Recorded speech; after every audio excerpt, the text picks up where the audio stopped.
Hello, Just Too Good here, and today I'm going to be counting down the top 10 worst LEGO remakes. These could be a character design from a specific property that had an updated minifigure, or a LEGO set from a particular movie or TV show that had a different set released later down the line. These are my own personal opinions, so don't get too caught up in my choices, as I want to be having a little bit of fun with this list. Anyways, without further ado, let's get into this.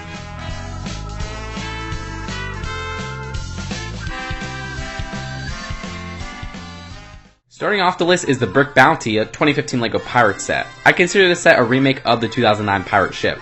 This one is nothing special, came and went but did its job, basically the 2015 LEGO Pirates line in a nutshell. The build is fine, but the name is why this set is on the list, something I have a personal gripe with, the Brick Bounty. The 2009 ship was the Brickbeard's Bounty.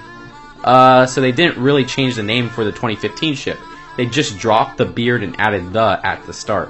What's so bad about this besides the fact that it's lazy? Well, you see, in 2014, LEGO had a naming contest on Rebrick for this set. Whoever could name the ship would receive the set signed as it came out in 2015. The winner was LEGO Buff Productions, who named the set the Brick Bounty.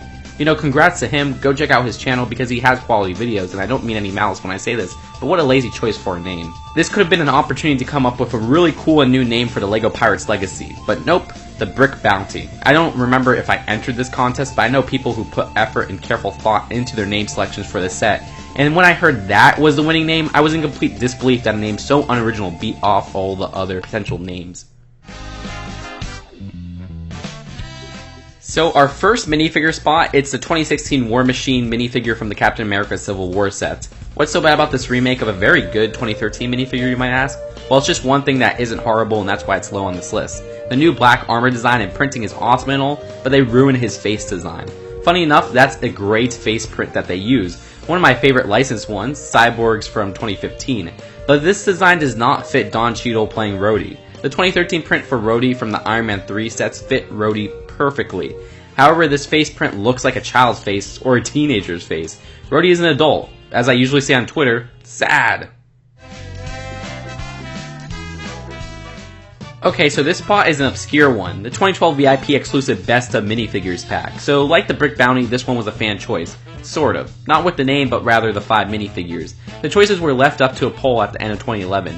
And the vote was to bring back 5 minifigures, all from LEGO Minifigure Series 3, which is the worst LEGO Minifigure series in my opinion. If you haven't seen my top 10 worst LEGO Minifigure series video, go see it for explanation. Seems like the poll could have been a bit crooked. I mean, all them being from Series 3, they picked some uninteresting figures as well, like the Mummy and Space Villain. You're telling me that the Mummy beat the Series 1 Zombie, a minifigure that was hard to find even at the time of the vote?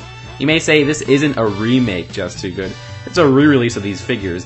But that's where you're wrong. They chose to change one thing from the original minifigures. The Mummy's dark red scorpion is now gold. I don't know why they changed this, but they made it qualify for the list with that change.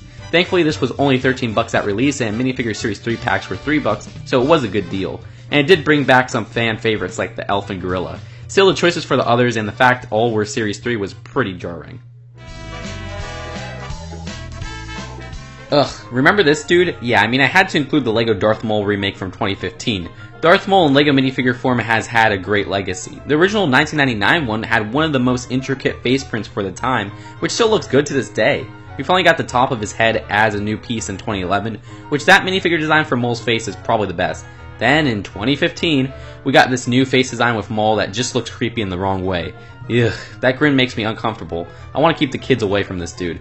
It's a step back, and for some reason they still use it to this day. I mean, the same face appeared in a smaller set earlier this year. The 2015 LEGO Winter Village Toy Shop. As somebody who has the most of the LEGO Winter Village sets, this is the one I don't have and don't plan on getting. The design of this set is great because it's a close remake of the first Winter Village set ever. They didn't change the overall design. The original is a fantastic set, but we only get one Winter Village set per year, so this wasted the 2015 spot. What makes this set so personally bad to me is the fact that I own the original and this only came out a mere 6 years after the last. Look, I understand when LEGO does remakes of licensed models, because they're obligated to by the license holder who likes to keep the popular vehicles on shelves, but to have a fantastic direct-to-consumer set re-released for $20 more with the same design, same colors, is a poor choice. They could have easily made a new toy store with a different but similar design, heck, change up the colors, but nope. Even worse, because this wasn't a new building, and in 2016 we get a new train, we had to wait a full 3 years to get a new building in the Winter Village line, which is the LEGO Winter Village Station. Speaking of weak direct-to-consumer sets, the 2016 LEGO Star Wars Death Star remake was destined to take a spot high on the list. The old one from 2008 was $400, this one is $500. Even with inflation considered, that $100 price increase isn't justified. Really, the price hike made this a disappointment. Sure, you get new minifigures, but only 200-ish new pieces were added. Come on, with that price, maybe increase it a bit more, and the designers could have added something like plates to cover the outside that were easy to remove. But nope, it was just the same old standard design. Seemed like a waste of a re-release. The next entry is an easy one, agreed upon by many, the 2016 LEGO Star Wars Assault on Hoth set. Look, this is a remake of multiple sets, but the execution ticked off many adult LEGO fans, which was seen as a target audience with the UCS seal.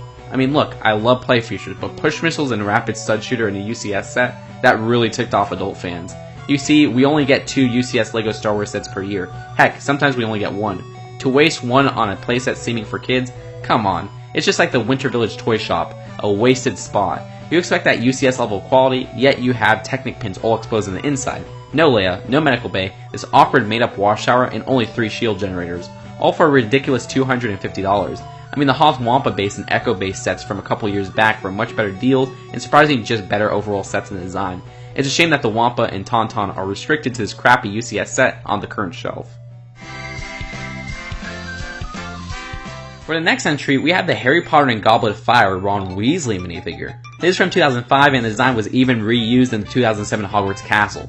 I mean look, the previous versions matched the LEGO art style of the early 2000s, but then there's this awkward phase with the 2005 sets where some of the minifigures look fine like Harry, and Hermione and Ron Weasley took a downgrade for the worse and don't look like any kind of LEGO minifigure. I guess they decided to go more realistic here. You can see Hermione's big lips and Ron's grin, I guess. This problem actually returned again in 2014 for characters like Luke Skywalker, who's almost made the list. I mean, Ron was neck and neck with Hermione, but I'll just say Ron looks a little worse. He just looks out of it. Definitely the biggest downgrade for a LEGO minifigure I've ever seen. Thankfully, the next Ron was released in 2010 and looked much more fitting for the LEGO minifigure design. The 2009 LEGO SpongeBob Krusty Krab is the next entry, and this is a sentiment I had at the time of its release. You see, I owned the 2006 Krusty Krab, and that version rests on a base plate and was still cramped with no kitchen and separate register. LEGO was like, hey, want a full-size Krusty Krab? We'll have this. And put one of the most superficial LEGO buildings.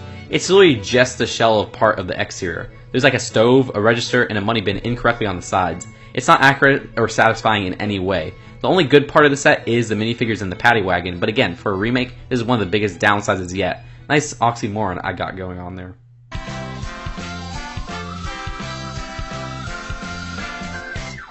So, the worst remake is the one that inspired me to make this list. The Luigi and Guido's Pit Stop set from the LEGO Juniors Cars 3 line, released in 2017. Okay, so the main selling point of this small $10 set are the 2 vehicles. Well, Luigi is a terrible remake of his previous version, and Guido is definitely weaker than his previous version. I've harped on Luigi so much when the set came out, but in summary, they made Luigi compact, and it ends up making him look more like a Duplo build than the Duplo Luigi build.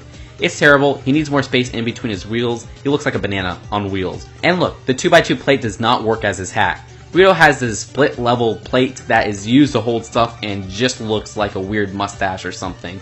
Now he can't even hold a wheel to his front piece.